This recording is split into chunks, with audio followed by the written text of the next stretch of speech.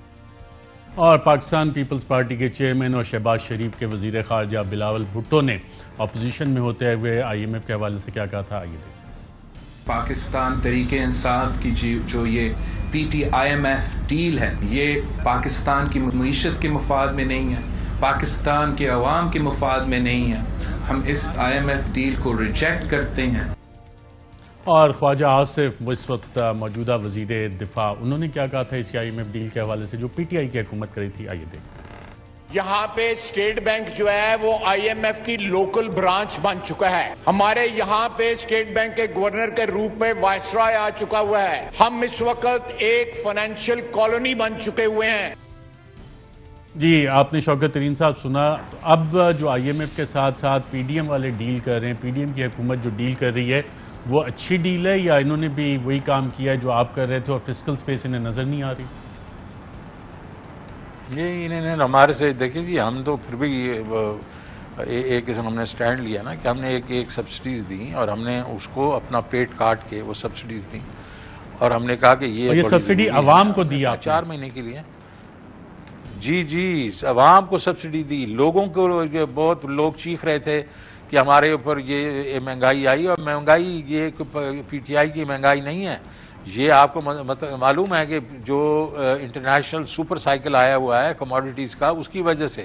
لیکن پھر بھی ہم نے کہا کہ ہم اس سے پہلے بھی اس جو ہم عوام کو ہم سبسڈی دے رہے تھے, اس سے پہلے بھی میں نے سیلز ٹیکس کو زیرو کیا ہوا تھا. اس سے پہلے بھی جو پیٹرولیم لیوی ہے اس کو میں نے زیرو کیا ہوا تھا. اس کے باوجود ہم نے اور بھی یہ سبسڈی دی کہ لوگوں کو ہم نے دیکھا ان کی اس وقت سخت نہیں ہے.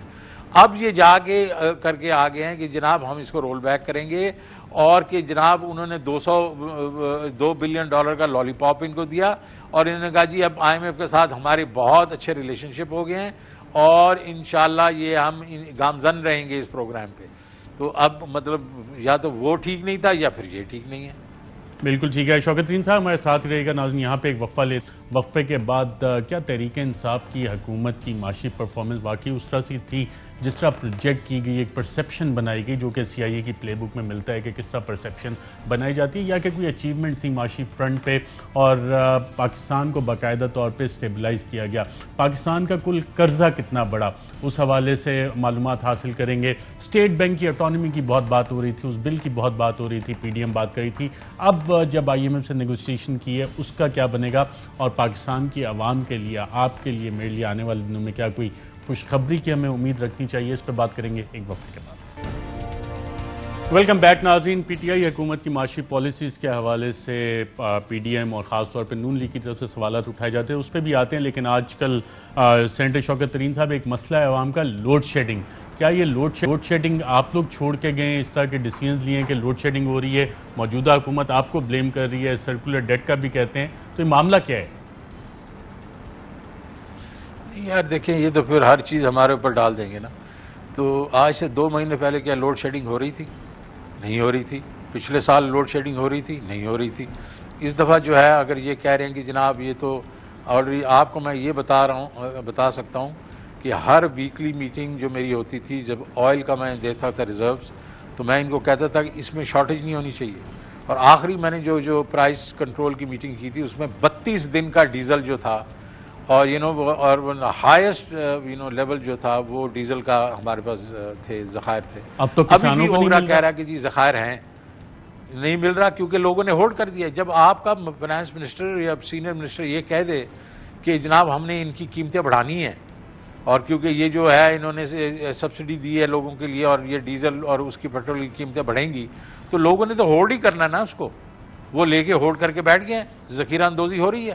تو یہ تو ان کی نالائکی ہے نا, یہ اس طرح کی حرکتیں کر رہے ہیں. باقی پھر انہوں نے کہا کہ 27, وہ تو مجھے حماد نے میرے خیال میں ایک پروگرام پہلے انہوں نے جواب دے دیا ہے, اور کہ یہ تو بالکل سراسر زیادتی ہے، بیکاز 27 کہاں، وہ تو انہوں نے 4-5 گنوا دیے تھے جس میں پرائیویٹ سیکٹر کے تھے، تو کیپیسٹی بھی ہے. ہم لوگوں نے تیل بھی پورا خریدا ہوا تھا، اور ہم نے پڑھا کئی ہمارے LNG جو ہے کارگو جو ہیں ہم نے وہ بک کیے ہوتے، ان کے آتے ہوئے انہوں لوگ رینیک کر گئے. اگر رینیک کر گئے تو ان کو چاہیے اس پہ ایکشن لیں.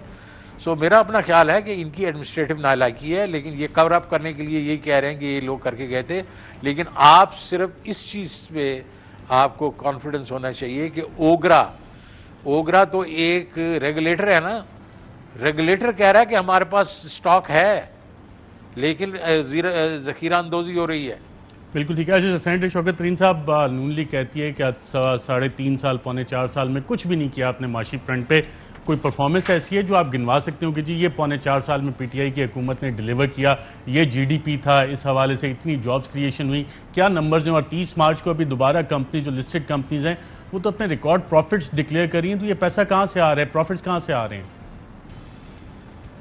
یہی تو ان سے پوچھے. پہلے تو یہ ہمارے پاس کوئی 19.1 بلین کا کرنٹ اکاؤنٹ ڈیفیسٹ دے کے چلے گیا، اور اس کے بعد کوئی 10-12 بلین ڈالر کی اور پیمنٹس بھی تھی. ہمارے پاس تو کوئی اور چارہ ہی نہیں تھا، ہم IMF کے پاس جاتے. تو IMF کے پاس جب گئے تو میں نے آپ کو کہا IMF اس دفعہ ہاسٹائل تھا، تو انہوں نے کافی سخت کنڈیشنالٹیز ڈالی، جس کے بیچ میں انہوں نے روپے کو سستا کر دیا، انہوں نے ٹیرف انکریز کر دیا، انہوں نے ڈسکاؤنٹ ریٹ کو اٹھا کے 13.25% کروا دیا. اس کی وجہ سے جو ان کے وقت کی جو ری بیس جو گروتھ تھی وہ 6.1% تھی، وہ نیچے گر کے 3.1% آئی. اور اس کے ساتھ پھر کووڈ آ گیا. جب کووڈ آ گیا تو اس کے بعد ظاہر ہے وہ پروڈکشن وغیرہ ساری ایک دم رک گئی. تو اس سے جو گروتھ ریٹ ہے وہ، اور یہ اس میں ہمارا کیا کرنا کچھ نہیں تھا، یہ ایک خدائی آفت تھی. ابھی آپ کتنے GDP پہ چھوڑ کے گئے اور پروجیکٹیو GDP کتنا تھا آپ کا 2022-30 وہی بس مجھے ایک منٹ دے دیں گے تو میں وہاں تک پہنچ جاؤں گا. تو وہ 1% منفی ہو گیا. 1% منفی ہوا تو اس کے بعد ہم نے جب 20-21 کا بجٹ بنایا تو ہم نے کہا کہ یہ کوئی تقریباً 1.5%, 2.5% ہوگی. لیکن پرائم منسٹر نے انویسٹمنٹ کی ایگریکلچر میں، ایکسپورٹ اور انڈسٹری میں، اور انہوں نے ہاؤسنگ وغیرہ کنسٹرکشن میں بھی کی. تو اس میں جب کی تو ایک قسم کے حیران کن اس کے ریزلٹس آئے. اور ہماری جو پچھلے سال کی جو ایک گروتھ تھی وہ 5.6% تھی، اور اس پہ سب حیران ہو گئے. اور یہ جو ہے ابھی ویریفائی ہو گیا ہے یہ نمبرز کہ تیسرے سال میں ہم نے 5.6% کی تھی، ان کے تیسرے سال میں انہوں نے 3.8% کی تھی. تو 5.6% گروتھ اکانومی میں 5.5 ملین نئی جابز ہم نے کریٹ کی. اس کے بیچ میں اگر اور دیکھیں جو اب اس سے آگے دیکھیں اب ہم نے کیا کیونکہ اس کے بعد بھی تو 9 مہینے گزر گئے نا. ہماری جو انڈسٹری گرو کر رہی ہے وہ 7.8% پہ گرو کر رہی ہے 8 مہینے میں. ہماری 5 بمپر کراپس آ چکی ہیں. ہمارے ریکارڈ پروفٹس ہیں جناب کارپوریٹ کے جو 100 کمپنی ہیں وہ ان کے وقت میں 18 میں 585 ارب روپیہ انہوں نے بنایا تھا، ہمارے وقت میں 929 ارب روپیہ بنایا ہے. اس کے بعد اگر آپ ایکسپورٹس کو دیکھیں تو ایکسپورٹس اس وقت 30 سے 32 بلین پہ جائیں گی، اور یہ ان کے وقت میں 5 سال میں 0 گروتھ ہوئی تھی ایکسپورٹس میں، مطلب 0. اور ہمارے وقت کے بیچ میں ابھی آپ دیکھیں یہ 24 بلین سے ہم لوگ 32 پہ چلے جائیں گے اس چوتھے سال کے بیچ میں. اور ریمیٹنسز جو کہ 19 بلین تھیں وہ اس وقت 32 بلین اس سال ہوں گی. اگین اس کے بیچ میں ایک بہت ہی میسو انکریز آیا ہے. تو ایکسپورٹ بڑھ گئی، ریمیٹنسز بڑھ گئیں، انڈسٹری بڑھ گئی، ایگریکلچر بڑھ گئی، سروس سیکٹر تو ویسے ہی کر رہا ہے. اور یہ ٹیکسز جو ہے یہ 3700 پہ چھوڑ کے گئے تھے. پچھلے سال جو تھا یہ پچھلے سال 47، اس سے پہلے پہ 38 پہ تھا، پھر 47 پہ آیا پچھلے سال. اس سال وہ 61 ارب پہ جا رہا ہے، 100 ارب پہ. اور اگر 300 ارب روپے میں یہ اس کا پیٹرولیم کا نہ دیتا مطلب ریبیٹ جو ہے تو 64 سے یہ ہائیسٹ گروتھ ہے ایک سال میں. تو یہ ساری چیزیں جو ہو رہی ہیں یہ کیا مطلب ویسے ہوا میں سے ہو رہی ہیں؟ یہ ان کو ڈیٹ کے بیچ میں بھی یہ کہتے ہیں کہ آپ کا ڈیٹ بڑھ گیا. ڈیٹ تو وہ کہتے ہیں کہ بہت بڑھا دیا آپ نے. گئے تھے جی میں اس کا جواب دے دیتا ہوں نا. انہوں نے کہا کہ جناب یہ کبھی جو ان کو سوٹ کرتا ہے اس کو پرسنٹیج میں لے لیتے ہیں، جو ان کو سوٹ نہیں کرتا یہ ایبسولوٹ اماؤنٹ میں لے لیتے ہیں. انہوں نے 25 ٹریلین کا ڈیٹ چھوڑ کے گئے تھے.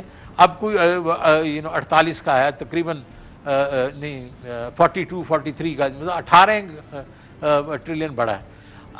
اس کو اگر آپ جی ڈی پی پہ دیکھیں تو جی ڈی پی 85% بڑھ گئی ہے ان 4 سالوں میں. تو اس کا مطلب ہے ہمارا debt to G D P جو ہے وہ ریڈیوس ہوا ہے. ان کے وقت میں 71.5% تھا, ہمارے وقت میں اس وقت کوئی تقریباً 66% ہے. تو ہر چیز جو ہے وہ بہتری اس میں آئی ہے, ڈسپائٹ کہ کووڈ کو ہم نے فیس کیا تھا. اچھا, جو روپے کی ڈی ویلیویشن ہوئی ہے اور جو مہنگائی کہا جاتا ہے, مہنگائی کو اور ڈی ویلیویشن کو آپ لنک کیسے کریں گے؟ اور اس میں جو ایک پرسیپشن تھی پاکستان تحریک انصاف کی, مہنگائی بہت زیادہ ہو گئی ہے, تو وہ واقعی پرسیپشن صحیح تھی اس حوالے سے؟ اور اب پی ڈی ایم کی جو مخلوط حکومت ہے وہ اس کو کیسے قابو کرے گی؟ دیکھیں جی, یہی ابھی آ گیا نا, گھوڑا بھی ہے اور میدان بھی ہے. ہم ان کو بار بار کہہ رہے تھے کہ یار دیکھو یہ جو انفلیشن ہے یہ امپورٹڈ انفلیشن ہے.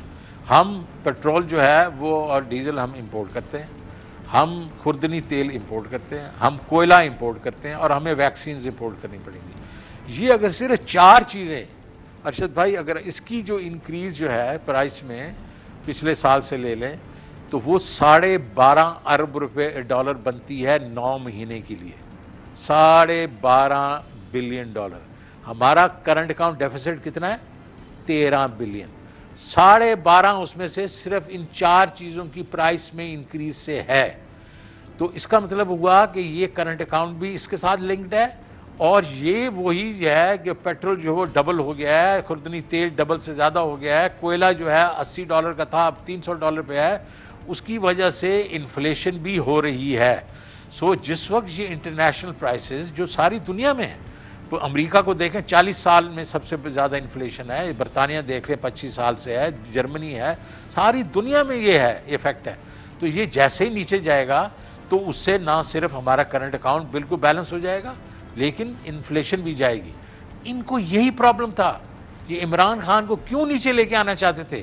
بیکاز ہماری گروتھ تو ہو رہی تھی اور ہماری باٹم اپ گروتھ ہو رہی تھی, بیکاز ہم یہ کامیاب پاکستان بھی دے رہے تھے, ہم اس میں صحت کارڈ بھی دے رہے تھے, ہم اس میں احساس کے باقی پروگرامز بھی دے رہے تھے. تو ہم تو باٹم اپ اپروچ میں جا رہے تھے, آل انکلوسیو اپروچ ہے. لیکن اس کے بعد کیا ہوتا, اگر انفلیشن بھی نیچے چلی جاتی تو ان کا تو بالکل اگلا الیکشن گیا تھا. شوکت ترین صاحب, جو سرکولر ڈیٹ ہے اس حوالے سے بھی آپ نے کوئی پالیسی بنائی تھی, اور اس حکومت کے پاس کوئی ابھی تک آپ کو پتہ لگے کہ پالیسی بنی ہے سرکولر ڈیٹ کو کیسے کنٹرول کرنا ہے؟ جی دیکھیں سرکولر ڈیٹ کیا ہے. سرکولر ڈیٹ انفلوز آ رہی ہیں دبا کے جو کیپیسٹی پیمنٹس کی. جب یہ 18 کے بیچ میں, یہ 18-19 میں یہ 450 ارب روپے جو ہے ان جو ہے ہماری انسٹالڈ کیپیسٹی جو ہم نے جس پہ گارنٹی جو دی ہے لوگوں کو ریٹرن کی, وہ جو ہیں, اور انٹرنیشنل کمپنیز ہیں یہ یا لوکل کمپنی پرائیویٹ کمپنیز ہیں, وہ ہمیں 450 ارب ان کو دینا پڑتا جس کی ہم بجلی یوز نہیں کرتے تھے.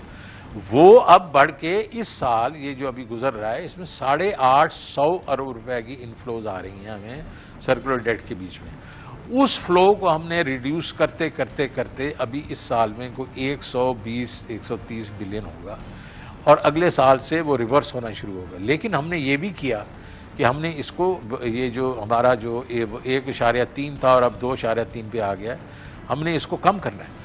تو میرے پاس کوئی تقریباً 1.1 ٹریلین کے ڈیویڈنڈ پڑے تھے آئل کمپنیز میں. اس میں سے ہم اگر لوکل وہ جو ہیں شیئر ہولڈرز ان کو نکال بھی دیں, کوئی تقریباً اور کوئی کمپنیز کے پاس بھی کچھ پیسے رکھ لیں, تو 600-650 ارب روپے کا جو ہے ڈیویڈنڈ جو ہے وہ میں نے ان کو کہا آپ اس کو استعمال کریں اپنے سرکولر ڈیٹ کو ریڈیوس کرنے میں, مجھے نہیں چاہیے, آپ اس کو ریڈیوس کریں. تو اس کا مطلب ہے اگر 2300 ہے تو اس میں سے 600 بھی نکال دیں تو ہم اس کو ودن نیکسٹ 6 منتھس کے بیچ میں ہم اس کو 1700 پہ لے کے آ جاتے ہیں. شوکت ترین صاحب, جیسی حکومت آئی ڈاکٹر مفتاح اسماعیل صاحب, پتہ لگا پی ڈی ایم, ڈالر ایک دم نیچے چلا گیا. کیا یہ اسحاق ڈار صاحب والا فارمولا چل سکتا ہے دوبارہ کہ مارکیٹ میں آپ پیسے پمپ کر کے ڈالر کی پرائز جو ہے ڈیویلیویشن اس کو کنٹرول کریں, روپی ڈالر پیریٹی پاسبل ہے اب دوبارہ, یا کہ کوئی جینون سٹیپس لینے پڑیں گے؟ نہیں جی, اگر ان کے پاس مطلب اس زمانے میں بھی دیکھیں کہ کموڈیٹی پرائسز لوئسٹ تھیں, سارا کچھ تھا, ان کے پاس ڈالر آئے, انہوں نے زیاں کیا اس کا. $33 ارب تو صرف امپورٹ ایکسپورٹ کے بیچ میں انہوں نے آگ لگا دی. یہ ایکسپورٹس جو ہیں وہ 0 انکریز ہوئی ان کی پورے 5 سال میں, اور امپورٹس جو ہیں وہ 23 بلین سے انکریز کی, 33 بلین. اس کے بعد جو انہوں نے مارکیٹ میں ڈالا وہ اس کا تو اور ہی حساب ہے, وہ تو آپ چھوڑیے. اب جو ہوا ہے یہ جو اس کا جو ہمیں دیکھنا پڑتا ہے, ایکسچینج ریٹ ہوتا ہے اپنی انفلیشن کے ساتھ لنکڈ. آپ کی انفلیشن اگر ہائی ہے تو آپ کو ڈی ویلیو کرنا ہی پڑتا ہے آہستہ آہستہ کر کے, ورنہ آپ کی جو پروڈکٹس ہیں کمپیٹیٹیو نہیں رہتی مارکیٹ کے بیچ میں, انٹرنیشنل مارکیٹس میں. تو یہ اس وقت ریئل افیکٹو ایکسچینج ریٹ 175-178 کے قریب ہے. یہ باقی جو اوپر گیا ہے یہ اسپیکولیشن ہے, کیونکہ پولیٹیکل انسرٹینٹی جب ہوتی ہے اور آپ کی پالیسی جو ہے وہ فرم نہیں ہوتی تو لوگ استعمال کرتے, ایکسپورٹر باہر پیسے رکھنا شروع ہو جاتا ہے, امپورٹر پہلے ایل سی کھلنا شروع ہو جاتا ہے. جو یہاں کا بیٹھا ہوا آدمی ہے وہ کنورٹ کرنا شروع کرتا ہے ڈالرز میں. تو اس کو ہمیں ہمارا سینٹرل بینک کو پورے پکے طریقے سے اس کو سنبھالنا پڑے گا. بالکل ٹھیک ہے. شوکت ترین صاحب بہت شکریہ پروگرام میں شرکت. اہم ترین خبریں اب ایک کلک کی دوری پر. آپ کے پسندیدہ ٹاک شوز ہوں یا اہم ملکی یا غیر ملکی شخصیات کی نیوز کانفرنسز, ہر لمحہ باخبر رہنے کے لیے سبسکرائب کریں ہمارا یوٹیوب چینل. موسم کی صورتحال ہو یا کھیل کے میدان سے خبریں, اپنے موبائل فون سے ملکی اور بین الاقوامی اہم خبروں تک رسائی کے لیے ڈاؤن لوڈ کیجیے موبائل ایپ. باوثوق ذرائع سے مصدقہ خبروں, تجزیوں اور تبصروں سے مستفید ہونے کے لیے وزٹ کیجیے پاکستان کی سب سے بڑی نیوز ویب سائٹ www.arYnews.tv. ان سب کے علاوہ پاکستان کا سب سے بڑا فیس بک پیج ہو, سب سے بڑا نیوز انسٹاگرام اکاؤنٹ یا پھر ٹویٹر, ARY نیوز پہنچا رہا ہے خبریں سب سے پہلے آپ تک, تاکہ آپ رہیں ہر لمحہ باخبر.